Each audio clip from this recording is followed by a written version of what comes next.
ഇന്ന് നമുക്ക് ഹെൽത്തി ആയിട്ടുള്ളൊരു ബ്രേക്ക്ഫാസ്റ്റ് തയ്യാറാക്കിയാലോ. ക്യാരറ്റ് വെച്ചിട്ട് ഒരു അടിപൊളിയായിട്ടുള്ളൊരു പുട്ടാണ് തയ്യാറാക്കിയിരിക്കുന്നത്. അപ്പോൾ ഇതിനു മുമ്പ് ഞാൻ പുട്ടൊക്കെ തയ്യാറാക്കിയിട്ടുണ്ട് കേട്ടോ.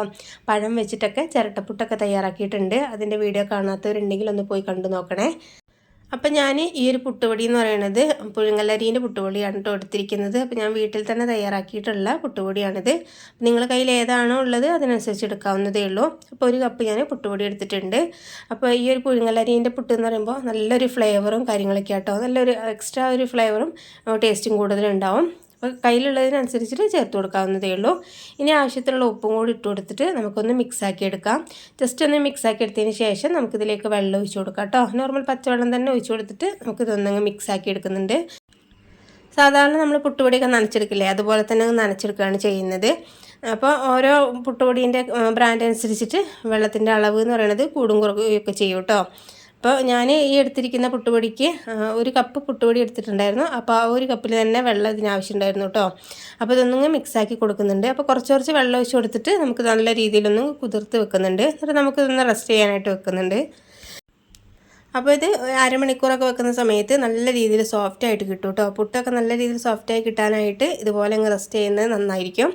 അപ്പോൾ ഞാനിത് മൊത്തത്തിൽ ഒഴിച്ച് കൊടുത്തിട്ടുണ്ട്. എന്നിട്ട് ഞാൻ സ്പൂൺ വെച്ചിട്ട് തന്നെ ഇതുപോലെ ജസ്റ്റ് ഒന്നങ്ങ് പ്രസ് ചെയ്ത് കൊടുക്കുകയാണ് ചെയ്യുന്നത്. പ്രസ് ചെയ്തിട്ടൊന്ന് അടച്ച് വെക്കുന്നുണ്ട് കേട്ടോ.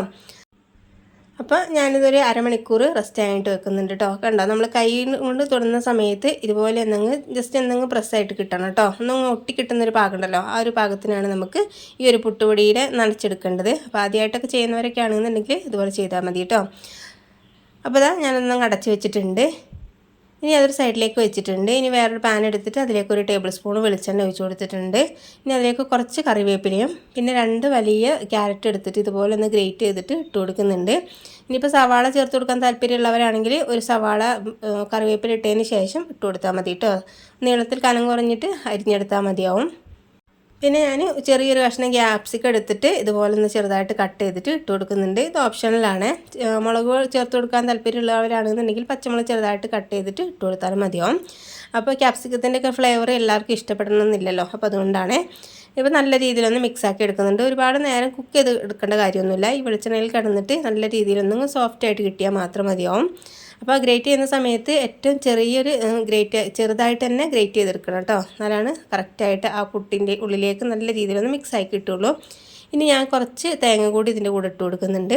എന്നിട്ട് ഒന്ന് മിക്സാക്കി കൊടുക്കുന്നുണ്ട്. ജസ്റ്റ് ഒന്നങ്ങ് ചൂടാക്കി കിട്ടിയാൽ മാത്രം മതി കേട്ടോ. അപ്പോൾ ഒരു 1-2 മിനിറ്റ് നേരം ഒരു മീഡിയം ഫ്ലെയിമിൽ വെച്ചിട്ട് ഒന്ന് മിക്സാക്കി എടുത്തിട്ടുണ്ട്. ഇതപ്പോൾ കറക്റ്റായിട്ട് കിട്ടിയിട്ടുണ്ട് കേട്ടോ. ഈ ഒരു പാകത്തിന് മതിയാവും. ഇപ്പോൾ കണ്ടില്ല, ഒരുപാട് വെന്തിട്ട് കുഴഞ്ഞൊന്നും കിട്ടിയിട്ടില്ല, ഒരു പാകത്തിന് തന്നെ ആയി കിട്ടിയിട്ടുണ്ട്. അപ്പോൾ ഈ സമയം കൊണ്ട് നമ്മളെ പുട്ടുപൊടിയൊക്കെ നല്ല രീതിയിലൊന്ന് കുതിർന്ന് കിട്ടിയിട്ടുണ്ട്. അപ്പോൾ സ്പൂൺ വെച്ചിട്ട് നമുക്ക് നല്ല രീതിയിൽ ഇതുപോലെ ഒന്ന് മിക്സാക്കി എടുക്കുന്നുണ്ട്. ഇത് സമയത്ത് നമുക്ക് കൈ വെച്ചിട്ടൊന്നെങ്കിൽ പിടിച്ച് നോക്കുന്ന സമയത്ത് വെള്ളം കുറവുണ്ട് തോന്നുകയാണെങ്കിൽ കുറച്ചുകൂടി വെള്ളം തളിച്ചതിന് ശേഷം ഒന്ന് മിക്സാക്കി എടുത്താൽ മതിയാവും. അപ്പോൾ ഞാൻ ഒഴിച്ചു കൊടുത്തിട്ടുള്ള വെള്ളം കറക്റ്റായിട്ടുള്ള ഒരളവ് തന്നെയാണിത്. ഇനി അത് നമ്മൾ മാറ്റി വെച്ചിരിക്കുന്ന ഈ ഒരു ഫില്ലിംഗ് ഉണ്ടല്ലോ, അതും കൂടി ഇതിൻ്റെ കൂടെ ഇട്ട് കൊടുക്കുന്നുണ്ട്. എന്നിട്ട് നല്ല രീതിയിലൊന്ന് മിക്സാക്കി എടുക്കാം.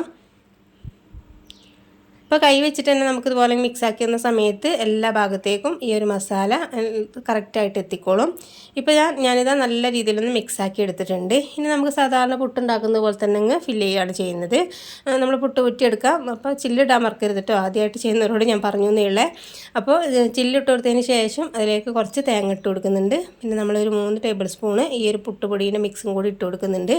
അതിനുശേഷം തേങ്ങ ഇട്ട് കൊടുക്കുക. നമ്മൾ സാധാരണ പുട്ടിന് നിറക്കുന്ന പോലെ തന്നെ കേട്ടോ. അതുപോലെ തന്നെ അങ്ങ് ഫുൾ മൊത്തത്തിലായിട്ട് മുകൾ ഭാഗം വരെ ഞാനിതൊന്ന് ഫില്ല് ചെയ്തെടുക്കുന്നുണ്ട്.